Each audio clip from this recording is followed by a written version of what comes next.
Well, when you boil everything down, it's really just about conviction. In the end, conviction is the absolute, unequivocal key to generating wealth. It is the bedrock upon which all significant financial success is built. You will discover, with the perfect clarity of hindsight, that all you ever truly needed to do was believe in yourself with unwavering certainty. That was the secret ingredient. That was it. For the vast majority of my own life, if I'm being honest, I didn't possess that core belief in myself. I was plagued by doubts, by the endless chorus of external opinions and the internal whispers of inadequacy. It was only much later, looking back over the long and winding road of my experiences, that I could finally take a clear look and realize the profound truth.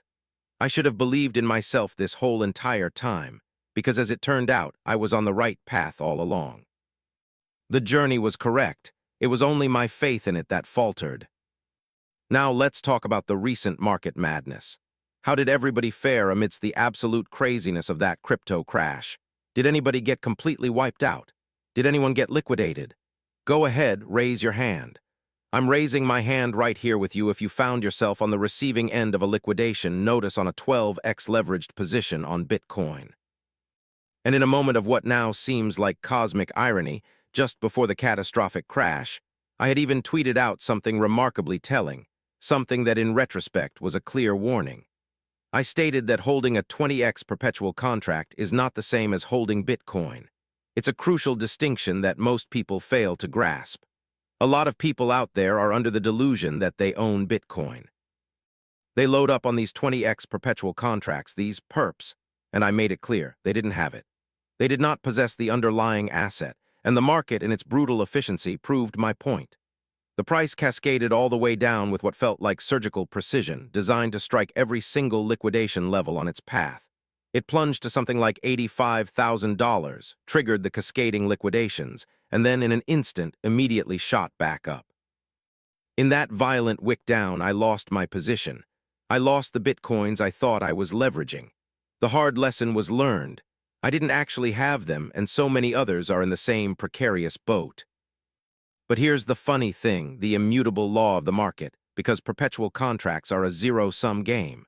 For every single person who lost a fortune, someone on the other side of that trade made a fortune.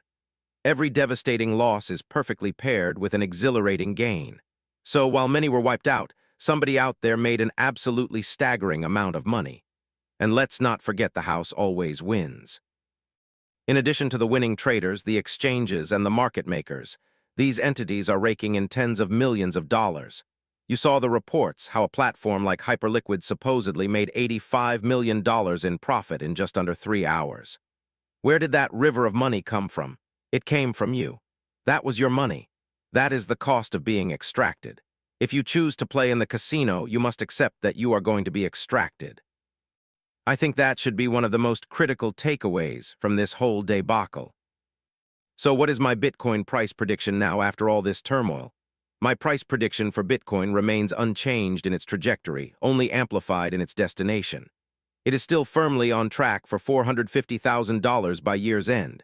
Am I stressed about this? No, not in the slightest. From my perspective, the true Bitcoiners, the ones who hold the actual asset in self-custody, are doing just fine. It's really the crypto bros, the degen gamblers, who are experiencing the real pain right now. A lot of people fundamentally confuse Bitcoin with the broader crypto market, right? They think it's all the same category. Sure, it's a digital asset, but that's precisely where the similarities come to a screeching halt. Bitcoin is not crypto. It is an entirely different asset class. Most of what is called crypto is a cesspool of fake volume, fabricated liquidity, and outright scam coins. A significant portion of that activity is just market makers playing a shell game with themselves. But we can look at the data from the past month. Okay, Bitcoin is down maybe 0.5%. If you're holding spot Bitcoin, you're essentially fine. You're set back maybe a few weeks, assuming you didn't get yourself liquidated on leverage, which some of us admittedly have. But let's contrast that with the rest of the market. Ethereum is down 18%, Ripple is down 25%, and a vast number of these other altcoins are down anywhere from 30% to 60%. And let me be clear, many of these will not recover. In my opinion, they are gone for good. Let me show you a tweet that was making the rounds, which perfectly illustrates this point. People were posting the carnage. Atom went from $60 to 3 cents. Sway went from $50 to 75 cents. Aptos got decimated, Chainlink, Cardano. A long list of these altcoins were fundamentally proving that they possessed absolutely no real liquidity beyond a tiny 5% to 10% sliver of their order book. There's just enough liquidity to maintain a facade within a very narrow range surrounding the current price. This is a phenomenon known as concentrated liquidity. You need to understand this concept. Ever since the introduction of Uniswap v3, nearly all decentralized exchanges have adopted this model. It's called concentrated liquidity. What this means is that we no longer have a smooth, deep liquidity range from 0 to infinity. Instead, all the buying and selling power is packed into a tight band. And that is precisely why these assets can move and drop with such terrifying speed. People are pointing fingers at firms like Wintermute. They work closely with major exchanges like Binance. They manage hundreds of millions, if not billions, of dollars. In essence, they are the market makers. What they don't explicitly say out loud, but what is becoming painfully obvious, is that they are pretty much the entire market for many of these altcoins. There is very little genuine, organic retail demand for these projects.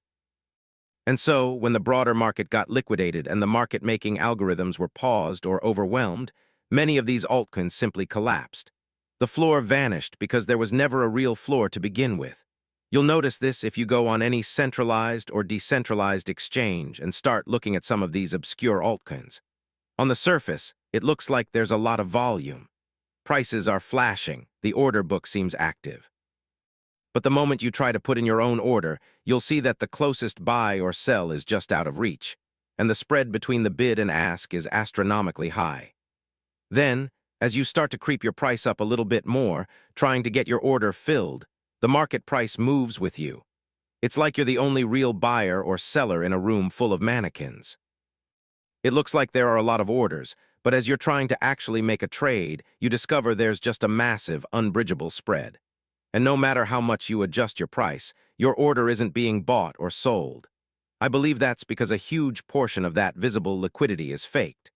Do you really think there are tens of thousands of people actively trading some of these random, no-name coins? No, of course not. The reality is, when these tokens launch, they go to a market maker like Wintermute and they say, "Hey, we need you to create a market for us because our token is completely illiquid." And so, the project will give Wintermute a massive stash of their tokens, and Wintermute will start to create an artificial market for it. And when you have a system of concentrated liquidity, here's my suspicion. A market maker like Wintermute benefits when a token is trading at higher prices because higher prices mean higher trading fees and a more impressive-looking market. So they have every incentive to pump the market cap up. They'll say, "Okay, we'll give this thing a $50 billion market cap, whatever, and we'll provide some liquidity for you in that range." People will buy and sell it there. And a lot of retail traders will just play along at that price because these are abstract tokens. There's no underlying fundamental concept of what the price should be. If I tell you the price of a magic bean is $75, you just say, "Okay, I guess it's $75. But the moment the market makers face an issue, a technical glitch, a funding problem, or a strategic withdrawal, that price can plummet directly to zero. Someone reached out to me saying, "Man, I'm unemployed and deeply worried about my future. I just read your tweet about needing $50 million plus. How do I even begin to reach that?" So I just tweeted this one out, actually. It was a pretty funny one, I thought, but also deeply true. Funny how $5 million is basically nothing in the grand scheme of things today, yet most people will never even achieve that in their entire lifetime, which is a fact. 5 million is still a colossal amount of money because it takes an incredibly long time of dedicated work to achieve that. Imagine you're paying, say, 45% of your income to taxes. Let's say you have a good income, $150,000. After taxes, you're taking home maybe $82,500 a year. If you're extremely disciplined, you might be able to save about half of that. Let's say $40,000 a year. At that rate, it would take you a straight 25 years just to save your first million. It's a quarter century of hard, relentless grinding for an above-average person just to barely break a million. And for a lot of people, especially in high-cost-of-living areas, $1 million isn't even a lot of money anymore. Isn't there some statistic that says something like 30% of Americans are technically millionaires if you include home equity? Everybody who owns a house in a major city is a millionaire on paper. In that context, even $50 million is arguably becoming the new upper middle class. It's funny because at that level, nobody even really cares. It's not enough to get you true respect in elite circles. It's not enough for anybody to really listen to you, pay attention, or care about your opinion on the world stage. It'll get you a very nice suburban life and maybe some better coupons. But really, the main reason I wanted to point this out was that a lot of people get dangerously satisfied and overly content when they have their stable job. They think that they're set. They're like, okay, I got my nice office cubicle job, my 401k is matching, and I'm good. I'm just going to grind out my career and then I'm going to sit back, relax, watch Netflix, and chill on the evenings and weekends. I've got it made. No, you absolutely do not. You don't have anything made. You can't just relax there. You still need to go and buy the bitcoins. You can't just S&P 500 and chill your way to freedom anymore. Really, it's the idea that basically a lot of people are looking at $5 million as the ultimate target. Hey, wake up. You're not going to be able to stop there. I mean, it's just not what it used to be. And maybe you should be thinking about how you get to not just $5 million, but how you get to $50 million. What would it actually take to get there? Well, now you're thinking on a different scale. Now you're thinking in terms of assets, because really only investing and owning productive assets can get you above that seven-figure mark. Your labor, your work will not get you there. A bunch of hard work gets you to the first few million, and arguably the first million or the first 5 million is the hardest because it requires the most direct input of your personal labor. The people who get further than that, it's all just assets, strategic investing, and the power of compounding. A single person's work can only take you so far, and especially in a world of depreciating fiat currency, you simply cannot outwork inflation. It's like you're on a treadmill where every year you're working, the value of your earnings gets less and less. You're in a constant race against the debasement of your currency. There's no significant socioeconomic mobility anymore through traditional labor. So true wealth, generational wealth, cannot be earned through a salary. You cannot work for it. You have to marry it, inherit it, or in a way, steal it through asymmetric bets that the system hasn't priced in yet. That is how real wealth is created. And Bitcoin is very similar in this regard. When you think about Bitcoin, how much socioeconomic mobility is there really left in Bitcoin? I think Bitcoin is getting more and more difficult to accumulate as the price is already at, say, $125,000. If it gets to my target of $450,000 by year's end, imagine trying to stack sats when a single Bitcoin costs nearly $500,000. If you even want to own one whole Bitcoin, it's going to be completely unaffordable for the average person. They just won't be able to get it. And even the people who have a significant amount of Bitcoin today, even if the price goes up dramatically, it doesn't mean they have more Bitcoin. If you have one Bitcoin, that's all you're ever going to have. For many, that's probably the maximum amount of Bitcoin they'll have for the rest of their lives. And from that point, it only goes down as you spend it. Even if the price goes to $1 million, you still just have one. So how do you make that one Bitcoin into 1.5 or 2? It's very, very difficult to work for it. Your salary in dollars is losing purchasing power against Bitcoin every day. Leverage may be the only way to do it. It's a dangerous game, as I've learned, but leverage may be the only way to actually increase your Bitcoin stack. You leverage down, say, 2 to 1, and then when the price goes up significantly, you have more Bitcoin than you started with. That's one way to actually increase your holdings. And that may be one of the only ways left to do it for those who aren't already wealthy. But if you're trying to work your way there, you're fighting a losing battle. You know, the idea of work has always just been something taught to you by the system, by your school, your whole entire upbringing, your education, your teachers, your professors, your boss. Everybody in a position of authority told you to just be a diligent worker. And that entire paradigm is fundamentally false. Your whole entire programming and the way you view success and hard work as something to be proud of is wrong. It's not about hard work. What it's really about is targeted, specific, dramatic action when there is a window of opportunity. Most significant money is made in very short, compressed periods of time. It's not like you're just grinding away, pretending to appear busy, for years and years and years. Most of the time, you can probably just chill and relax and position yourself. And then, when there's an opportunity, a moment of maximum leverage, you have to take decisive action. My thesis is that we go straight back up to $150,000 and then much higher, and most people will be left behind on the sidelines. And there will be countless stories beginning with the tragic words, "I almost. I knew it. If only I had bought." Well, don't be one of those stories. It's a subtle line, a very fine line between almost and did. And you want to be one of the few who actually did it. I know so many people who will say, "Oh, I had that idea." Hey, I could have been Mark Zuckerberg. I thought about something like a social network for college kids, too. Hey, we should do this. We should do that idea. Yeah, we should totally do it. All right, well, back to work, going back to my cubicle grind, but that's a great idea. Somebody should definitely do that idea. I hear this kind of talk all the time. Go do it. Why don't you go and do it? And this goes back to my core idea about market timing.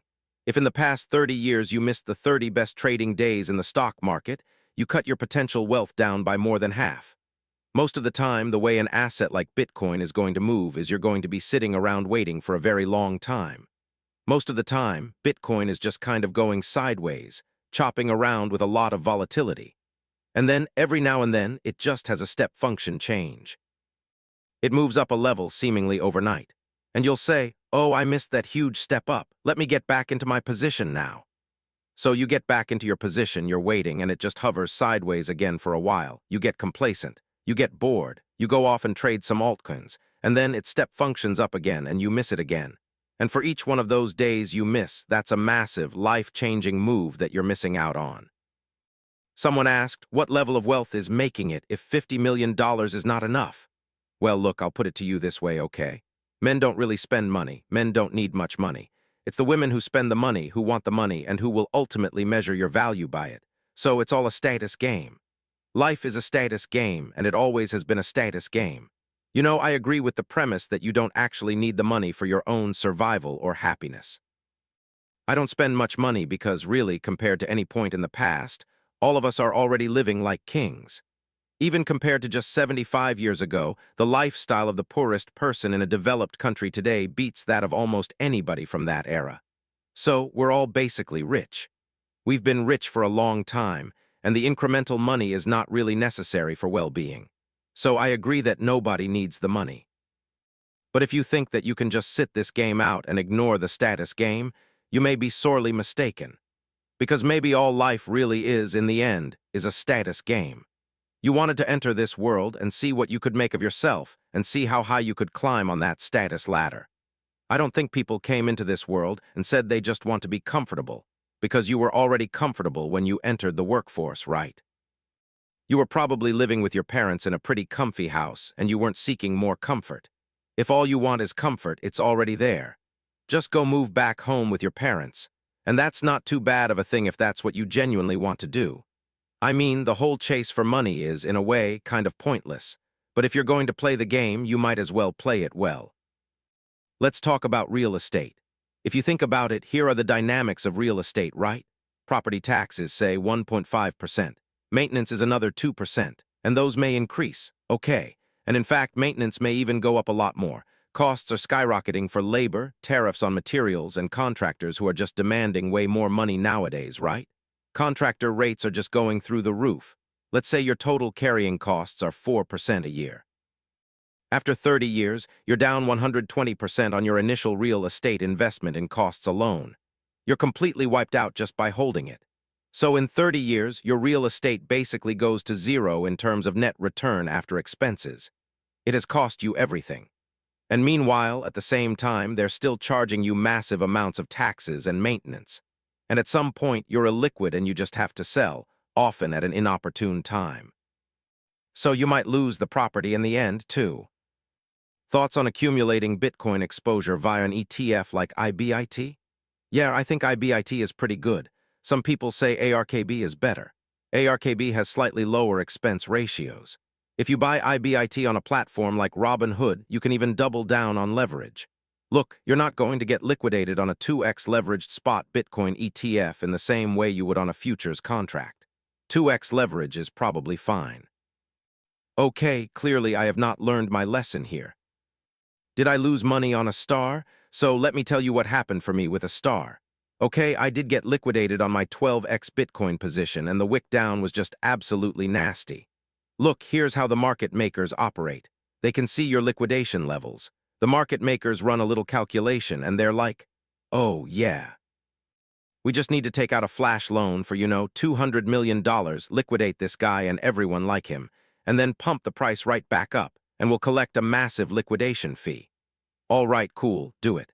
And that's what's causing all this insane volatility, because all of the leveraged positions are open for them to see. Everybody sees the positions. Binance probably just sends the order book data over to Wintermute. Everyone can see exactly how to liquidate you. Bitcoin went down to like $85,000, nuked everybody, and then it shot straight back up, and everybody lost their Bitcoins and were forced to sell at the absolute bottom. I was forced to sell at like $88,000, and it went straight back up to like $105,000 right after that. And then the other thing that happened was I was auto-deleveraged on a star. So I mentioned earlier that I was trying to arbitrage the funding rate.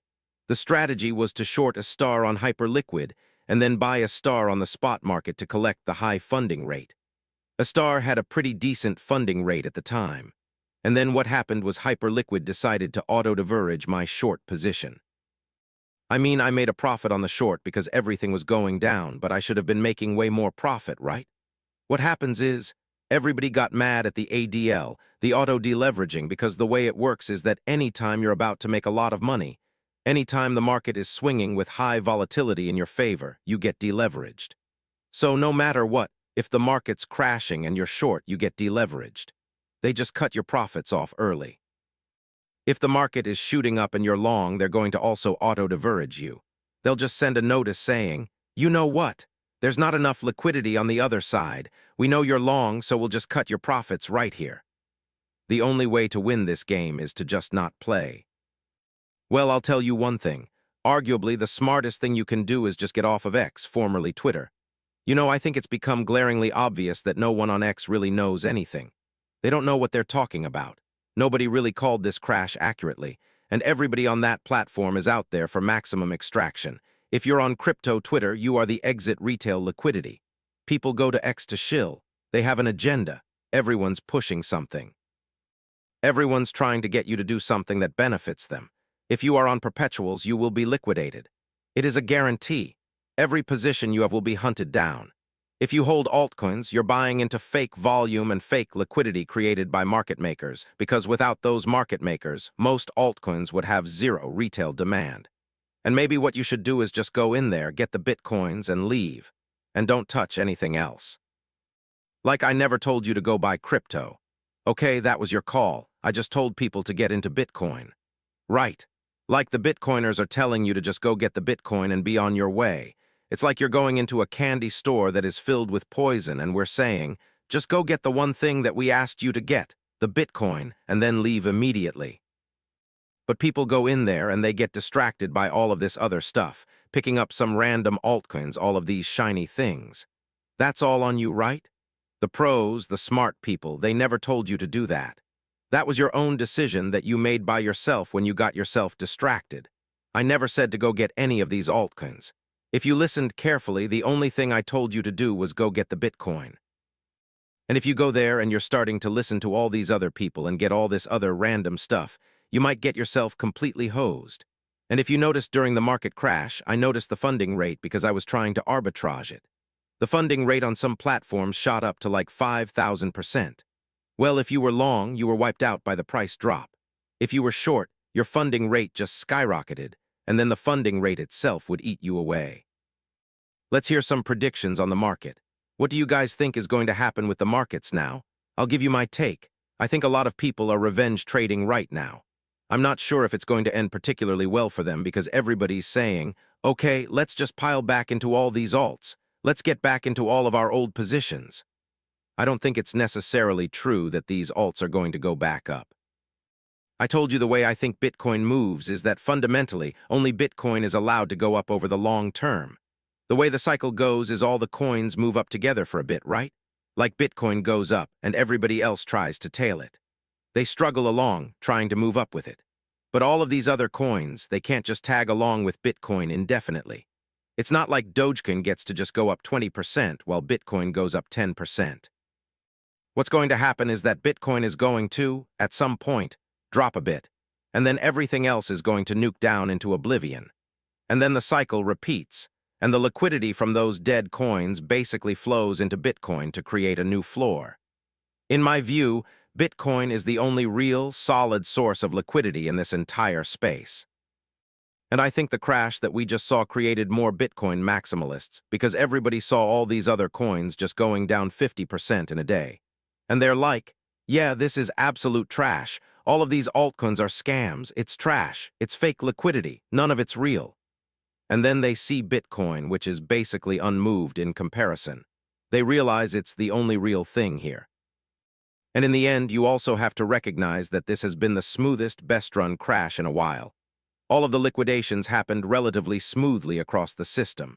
There was almost no bad debt accumulated by the exchanges. There were no major glitches or hacks. I think for the most part, people got the trades they wanted even if those trades were liquidations. Hyperliquid is fine. A star is fine. Solana was working fine. The DEXs were working fine. And from that perspective, it is making DeFi and the underlying blockchain infrastructure more solid and stronger. It's more battle-tested than it was before. And when people look back at this in the future, they're not going to see the individual pain. They'll look at it and say, this system works. But that doesn't mean necessarily that the average person on crypto Twitter is going to make much money off of this. Thoughts on the movement of tech stocks? Is your thesis about tech and deglobalization still the same? Well, I would just say that the bubble crash that we saw happen with crypto may very well happen with tech stocks at some point. It would not surprise me at all, because we're seeing a deleveraging of all of the excess froth and funds in crypto. And that can happen just as easily with the AI bubble as well. It's just getting very loopy with what OpenAI and NVIDIA and all of these companies are doing, just circling their funds back and forth between each other, recollateralizing their funds. With the tariffs, with the rare earth material controls by China, the world is not global anymore. So tech is dominant in an era of globalization. When you can geo-arbitrage labor through H-1B visas, when you can geo-arbitrage supplies, resources, and then ship your one little website, your Facebook app, to everybody in the world for free. If you can make a tech product like an OpenAI chip and just ship it to everybody, then maybe that would be insanely profitable. But that's not the case anymore. So there was this news, okay, China is tightening their export controls on rare earth metals. In addition, they are cracking down on the import of NVIDIA AI chips. It's just hilarious because before the US was saying, we're not going to ship you our best NVIDIA chips. And NVIDIA was saying, look, we need to ship some chips to China because we can increase our profits by like 50% if we do that. Please let us do it. We'll create a weaker version of the chip and we're going to put a backdoor in it and make it slow. And the Trump administration was like, okay, sure.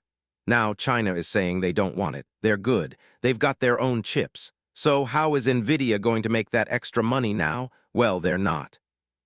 But I would say these tech companies are just getting ridiculous. This Figure 3 robot, it's so ridiculous. When they're using Hollywood-style filming techniques just to hype you up about this, it's not going to happen. This isn't going to be a real product in the way they portray it. They even have this thing playing catch with your dog. Okay. So, not a single hardware product in modern history has ever made significant money on its own. Even the iPhone, most of its profit today, I believe at least 40% of Apple's revenue today is from the software and service sales of things like iCloud and the App Store. Hardware doesn't make money. Like the Oculus VR headset lost billions of money. Every virtual reality product basically lost money and went bankrupt. It's a pretty low-margin business. It's expensive. The US can't even manufacture things efficiently anymore. And now we have tariffs on all the components. Now, of course, it's very cool to talk about. Everybody loves their gadgets. But that's not really how you make money.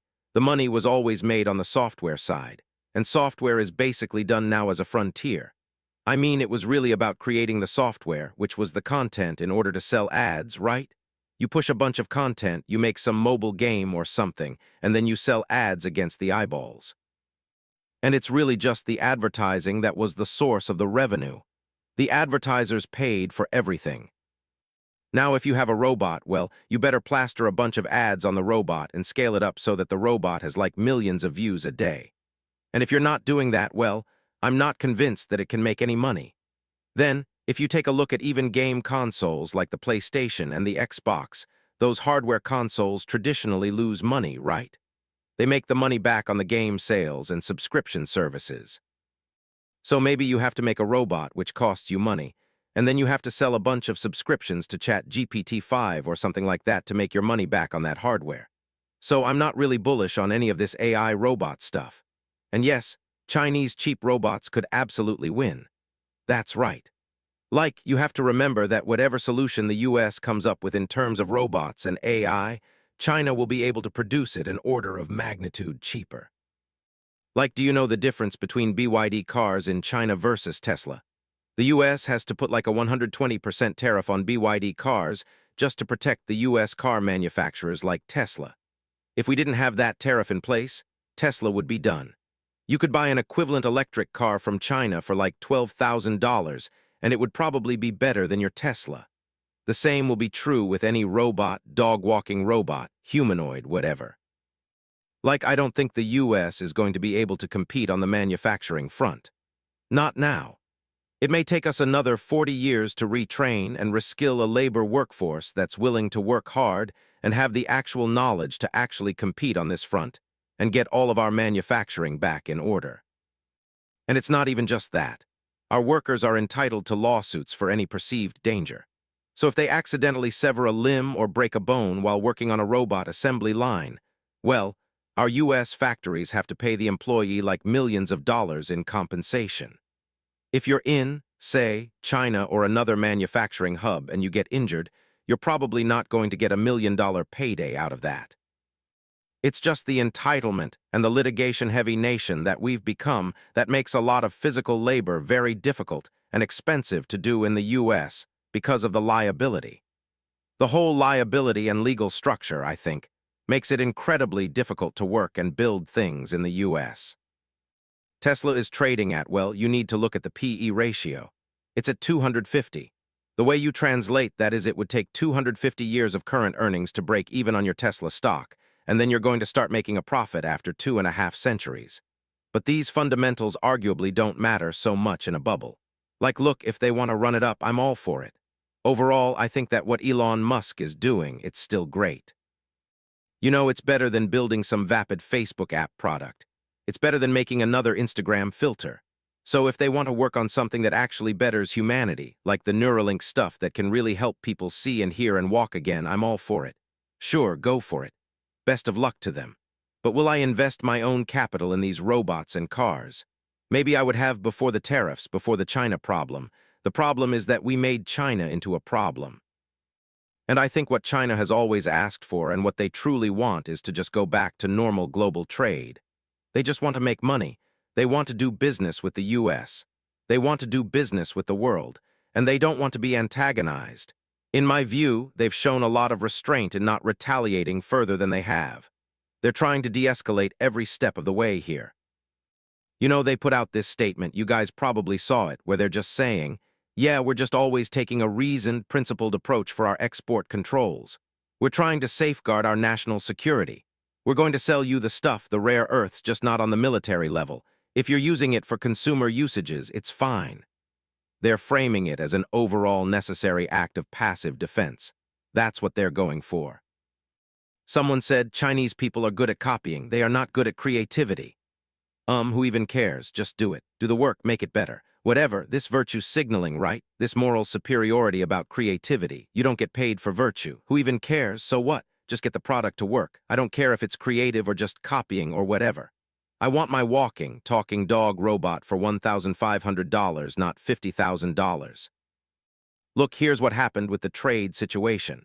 Trump came out and said, we're going to increase the tariffs. Now he's playing a game. He always does this, right? He wants to have maximum negotiation leverage. So he says, we're going to do a massive tariff increase on November 1st. Now November 1st just happens to be after their scheduled talks. They're scheduled to have their talk in Korea at the end of the month, like October 30th. So he's still going to meet with them. This is a pure negotiation leverage play. Then China basically had to issue a de-escalatory statement regarding their export controls, and Trump tweeted something like, "Don't worry about China. It will all be fine. Nobody wants a depression." And based on this, do we just go back up? Well, if the whole news cycle was a manufactured non-event, then I think Bitcoin should be back at $150,000 right now. It was a big misunderstanding. I think it goes back up. I think if you're using logic, if you use your brain to think and don't just use your emotion, you're under the influence of fear right now. You're letting your fear control you. And if you're actually thinking rationally, you'll be like, oh no, it's $150,000. That's where we should be at. Like we just hit the all-time high. You need to remember this was a technical deleveraging. The fundamentals are still in place, if not stronger than ever before, because the system is now battle-tested. It's even more robust than it ever was. The blockchain infrastructure and everything worked beautifully. Actually, if anything, what you discovered was that altcoins have terrible fake liquidity. If you enter the casino, you're going to lose your money. So the lesson is to just go in there, get the stuff you need, the Bitcoin, and leave. Don't touch all the other random, poisonous jelly beans. Who am I picking in tonight's game? I couldn't care less about sports. Imagine celebrating somebody else's victory instead of your own. Imagine having nothing to celebrate for yourself, so you have to pretend to root for somebody else, rooting for another man to win. Hey, look at that guy, he's so cool. Let's hope that cool guy wins, this athletic jock, let's hope he wins. Oh, he won. Now I feel happy too. No, I only celebrate my own wins. Look, you wanted the COVID dip. You wanted the FTX dip. Well, here it is, right? You wanted the dip, here it is. And every single dip in the history of Bitcoin has been worth buying. The way this is going to work is that everybody who holds onto their Bitcoin through this volatility will make money. How? How is that possible? It's possible because they're going to pay you a relative pittance to relieve you of your Bitcoins for the service of helping to bring about the adoption of a brand new global asset class. And there is massive capital out there. The world is absolutely full of money. So if they have to pay you a few $1,000,000 for helping to bootstrap and secure a brand new digital asset class for the entire world, they'll give it to you. They'll just be like, fine, take it. You know, the big institutions are going to come in with hundreds of billions and eventually trillions of dollars, and they'll be like, all right, this kid wants like $5 million for his stash of coins. Pay him. Just pay all these kids and let them go, and we'll take it from here. We're talking about a global monetary asset class that the whole world wants. How many people in the world want any single tech product? How many people in the world truly want OpenAI? It's like half the world at best. You know, China doesn't want OpenAI. China doesn't want your NVIDIA chips. I mean, there's choice too. Why would a company want to pay for OpenAI when they can go get an open source model like DeepSeek for free? Well, Bitcoin is just one. There's only one of this. There are no clones of this that matter. So it is the one singular monetary asset that is just unique. There's just one. All of these thousands of altcoins, not a single one comes close to its properties.